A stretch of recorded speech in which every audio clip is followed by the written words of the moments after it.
part is I believe in real estate wholeheartedly. Like,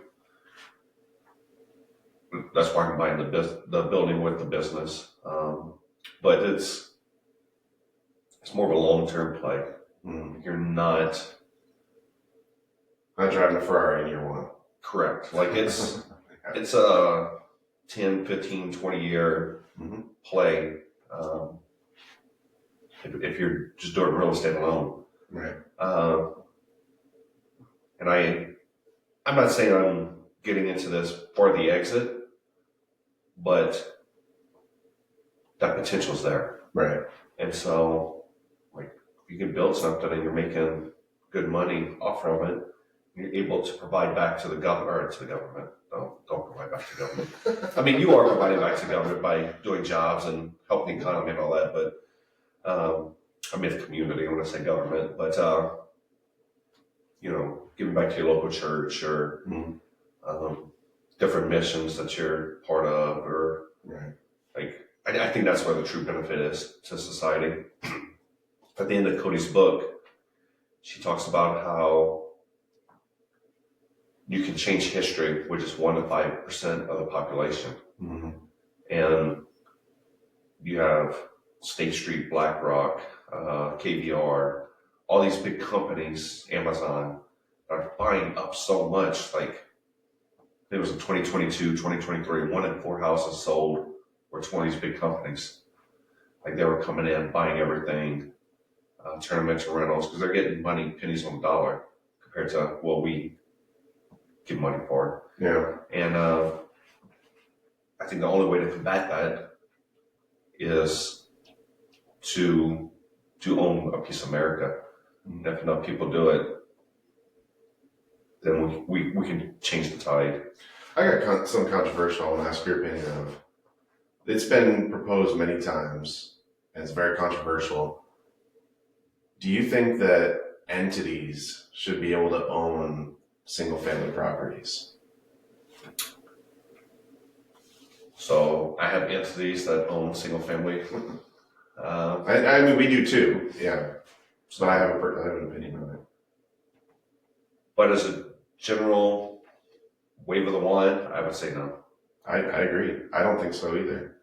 I think that right now we have an affordability issue where developers can't build a house cheap enough for the median income. And granted, people use the statistic of how much easier it was to buy a house back in the early or mid 1900s. All that stuff aside, if a builder putting bare bone materials, cutting corners, doing whatever, can't put a house up for cheaper than $275,000, $300,000, they're not going to make any profit on that. That means people are entering the market with first-time home buyers, and we are in the Midwest. We're not an extremely overpriced market, and you can't get a house really for less than $300,000 that's not falling apart. So I would push back on that a little bit, and I understand what the numbers say, but my issue with that is let's look at the square footage of a house built in 1950. Let's look at a square footage of your typical house today. They're quite a bit bigger. So you can't strictly look at home prices. So when you're talking about a 3-2 where you had a family of 8 living in a 3-2 that was 800 square feet, and you're comparing it to a 3-2 now that's 2,400 square feet. Correct. Yeah. Like, you're comparing apples to oranges. Yeah. So that's my biggest issue with that. And then also,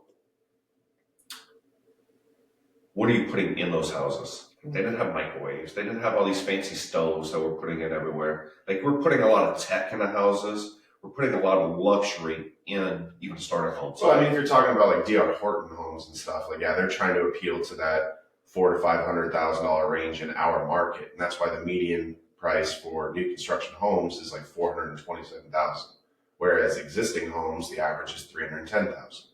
So for a new construction home to be below $300,000, even if they're making it 1,000 square feet, which they could, but when you're talking about the density and how many houses per acre they're allowed to put, there's a threshold there. where their costs are too high, and if they go up into that next price point, then they make some kind of a profit margin by it. There's a whole dynamic to the building industry, and I just think that with entities being allowed to scoop up all these big houses, it's forcing people to stay renters. And I think that if, like you said, wave the wand, they just made it where you have to live in the single family home that you own, I think it would open up a lot of opportunity because there's a lot more supply. And the lending products, I think, are very favorable for people to get into that, but there's not enough education. And the majority of people that I talk to that want to get into a house, they don't know about the FHA loan. They don't know about the I don't think it's been a long time since I did residential, but what's the NYFA, yes, the Nebraska First Time Home Buyer Assistance. People can get into a house with 1% down. You're buying a $200,000 house with $2,000. That's pretty much your security deposit if you're renting a property. Correct. So I think that entities should stay in 2 to 4 units if they're doing residential. But also, I still have the opinion that if it's a multi-family property, it is. I mean, I listened to I can't remember his name, but this guy on YouTube was talking about how if you live in the house, it's a residential property, and that's a huge divide in commercial, where multifamily is kind of like the redheaded stepchild of commercial, and it should have its own type of funding. Like I believe you should be able to move into an 8-plex with a residential loan if you can afford the down payment. You know, if you can do a 3.5% down on an 8-plex, then absolutely you should be able to. I don't agree with them limiting it to 1 to 4 units. And I know all the negatives that are associated with it, so I don't know that would be a great idea. But separating entities from buying single family houses, I believe, would solve the shortage problem that we have. It would definitely, yeah. I mean, because you put a lot of rentals back in the market for people to own. And then when there's that much inventory, what does it do to pricing? It's going to go down. Exactly. And so now you have properties that were $300,000 that now are, $120,000. People can get into the market, build some kind of equity. And the people that are looking at $120,000 single family houses are not looking to build these massive businesses, but they want to own something. Like for that might be their entire family's legacies that they own a home. And I thought about that a lot talking to Nicole, where in Hawaii, there is not a lot of home ownership because it's so expensive. And we're seeing that as an extreme example of what we're seeing here stateside, is that it's becoming so expensive to own a home that people will be lifetime renters. Mm-hmm. Yeah. So, speaking of buying homes, what do you see rates at in 2025? I've said this for a few years now. We can look back at our old podcast, and I feel like I had some predictions that I want to see if are coming to fruition. But I really think that they're going to settle around that 5.5% to 6% mark. I think the lowest that we will see for the next decade is going to be 5%. And that's an extreme example. I don't know that we'll see that, but I think right around 5.5% to 6% is where they'll start to balance, and that will become the new norm. We're going to see it in the spring. This spring is going to be the indicator as to how people have adjusted to the new interest rates, because they're still sitting around like 6.5%, 7%.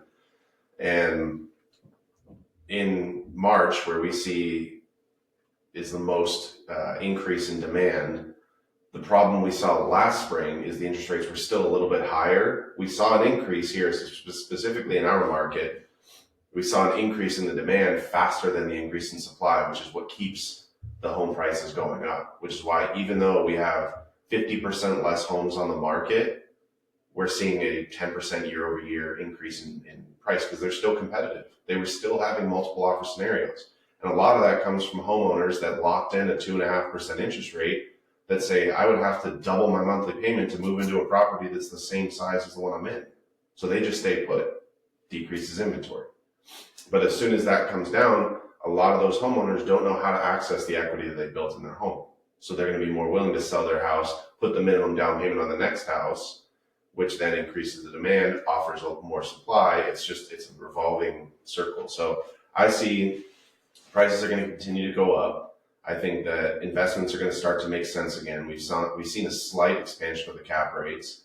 So I think it's going to be a good spring, honestly, for real estate. I think it's going to get back to a new normal, and I really like balanced markets. I don't like a strong seller's market. I don't like a strong buyer's market. Strong buyer's market, for example, is after the 2008 crisis. That was a buyer's market. It was buy everything you can get your hands on.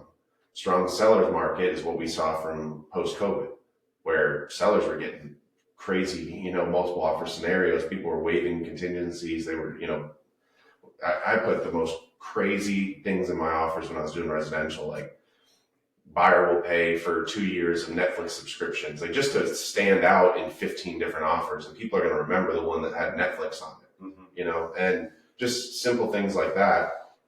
And now that we're in a new normal, it's a lot more fair trading. It's a lot more of like, I want to buy, you want to sell, how can we work out a deal? So I think that's my prediction going into 2025. And going back to businesses and what you just said about, I think that's one of the things I like about business buying. It's more of a fair trade issue. It's how do you get to a deal versus sometimes especially in single family homes, it's how much can I get off from this? Yeah. So, and that's the difference in the mentalities is take. I think it's going to be an interesting year. Cool. Well, be interesting to come back and see this in a year and see where we're at. So on that, we'll see our way out. Especially means the screen just went blank.